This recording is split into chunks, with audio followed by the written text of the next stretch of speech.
When the stock market tops 2000, 2007, the data points that people like to look at for economic health or weakness almost always lag a topping of the stock market. In other words, it's not until you break the stock market sufficiently and convince enough folks that, oops, this really has been a top or it's a questionable market, that's when the data points start to head south. The kind of data points that Powell likes to look at, when he says the economy's strong, which is a lot of baloney. Because if you look at the unemployment reports, or the employment reports rather, of the last 6 months, and look inside and see where the gains in jobs were, it's invariably government, state and local sometimes. Last month in particular was state and local. Hospitality, and good grief, we do need waitresses and bartenders, not to diminish them, but that's a big job growth area. And home care workers is another area. Not so much in fact, it's flat to negative in most of the what you would consider industrial related sectors. So the job market really hasn't been as good as Powell likes to tout anyway.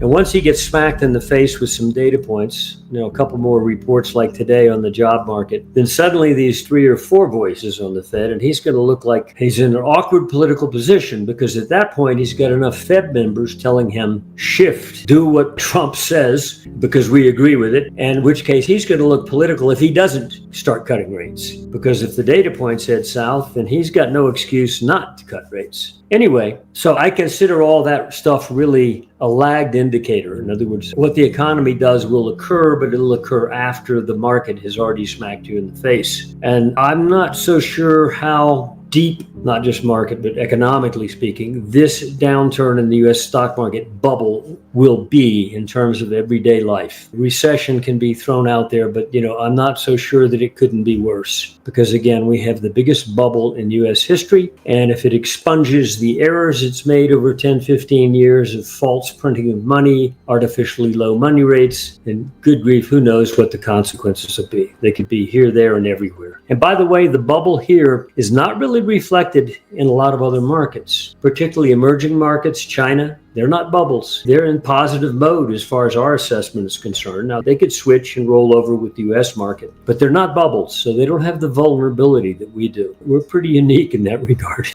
Well, he's going to be faced with a real problem, because it's still our conviction that the commodity complex, the commodity category, is still very depressed. If you look historically at the price level, like the Bloomberg Commodity Index now, where it is now, just above 100, compared to where it was in 2008 or 2011 in the 200s and the high 100s. It's still low. It has a technical base that is quite stunning to us. It's somewhat evident on the price chart even, but especially on annual momentum, that you get about 5% above where we're trading right now, and you're going to blow that base out and break out, in which case there's another wave of upside in commodities. It hasn't occurred yet. Even oil, which has been sort of a laggard over the last, especially this year, where a lot of commodities have been firming or steady. Oil had this puke, where it dropped below 65 down to 55 and took out a whole bunch of price lows of the last couple of years around 65. Well, we thought that was a trap, meaning not a sustainable downside break. And sure enough, it aborted back above that and is now, 67, 68, and it even traded over 70 the other day. You close out any month in this quarter, that's this month or next, at 70 or higher. Quarterly momentum of oil says you're going up, and you could go up pretty sharply. Now, I don't know what the reason will be. I'm not going to worry about that, but it's got major buy signal pending structure on crude oil. And that would be a very big upset factor, not just to the Fed, which has dual mandates. If one of them says cut and the other says, gosh, we can't cut, they're really in a pickle. But it's a political upset to Trump. And I think one of the things you've got to look for in this environment between now and the end of the year, for example, is upset, meaning things that people thought would happen don't happen. In fact, they go the other way. And one of the things he ran on that was a core essential that attracted many non-Republican young voters in particular was the notion that I'm going to keep your prices down. And of course, one of the most glaring prices that anybody faces day to day is when you start pumping gas and suddenly the price of gasoline's gone up $1 a gallon. That promise goes out the window. So the assumption you had that he was going to keep things contained goes out the window, in which case you gave up on the Democrats. They're fractured as a party.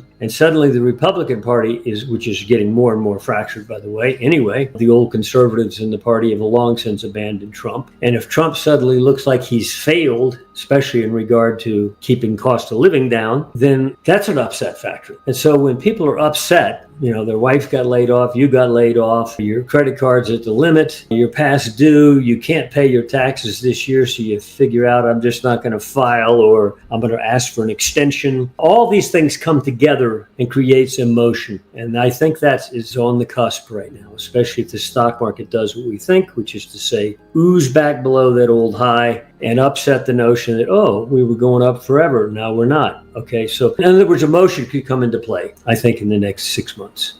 When the stock market broke from January through April, gold was going up. It surged from early year to April while the stock market was going down. So money was moving into gold, but it wasn't moving into T-bonds. Now, right now, we've got a little rally going, a couple points in T-bonds for the last couple of days. But when you look at a long-term, even just a price chart of 30-year T-bond futures, or look at a yield chart, long-term rates, don't look at the short-term. It's clustered. You're really just stuck in ink sideways, but at very low levels on price, very high yield levels. In which case it almost doesn't matter whether rates go higher. It's just hanging around here is like a noose on many corporations, which have, as I understand, a lot of commercial real estate has debts coming due this year and next. So, they're not getting any relief, just if rates stay where they are. Now, the question is right now, is this T-bond rally we're getting over the last 2 days finally going to join gold as an alternative? I have my doubts. I'm not going to say it can't, but it hasn't so far. And frankly, we've got numbers below the market, which it has not yet triggered. I'm talking T-bond prices, that if they get to you're going to have a mini panic in the bond market as well, to the downside in price, upside spike in yields. That hasn't happened yet. And the question is whether the government can keep it from happening, because we know they have a major debt problem.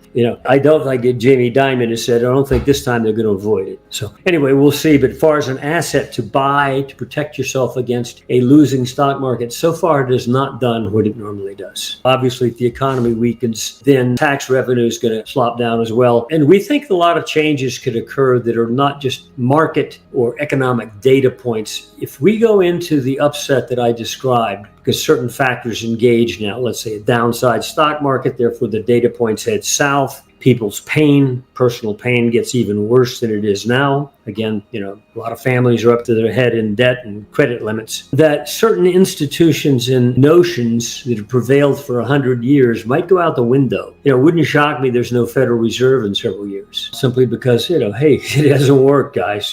It's been boom-bust cycle monetarily, and therefore boom-bust cycle in the stock market. And more people are becoming aware that, this entity is not some savior. It's part of the problem. And if you get into an economic crisis, real in the street type crisis, where people are hurting, that's when things like that get doubted. Another one could be if we head into an economic downturn, the question is, what's the viability of the public to pay their taxes next April?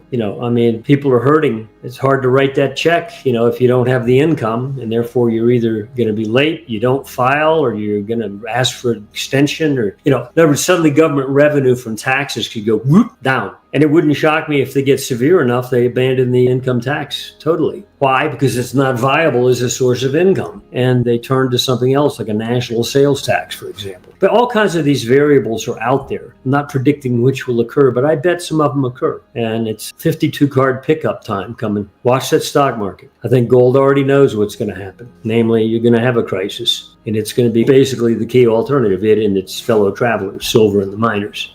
Well, Europe has had a big shot up lately, and no doubt they'll come down too. Because again, it's not just, we've got a bubble, and if our economy turns down, you can say, whoa, this economy is doing well, but we're part of a world economy after all. And if you take any of the major country like the US and suddenly kick it in the gut, you can have wave effects elsewhere in terms of, how much they produce and sell to us, or, et cetera, et cetera. So it's not going to be limited to us. So it's hard to say fundamentally how some of these other markets that look technically better than ours, less vulnerable, particularly China. In fact, China is in a positive momentum trend by our assessment. It could change that. But again, if it turns down, it's not going to turn down like the US. So, if somebody came to me and said, I've got to have position in the world stock market, what do? I would say, well, go market neutral.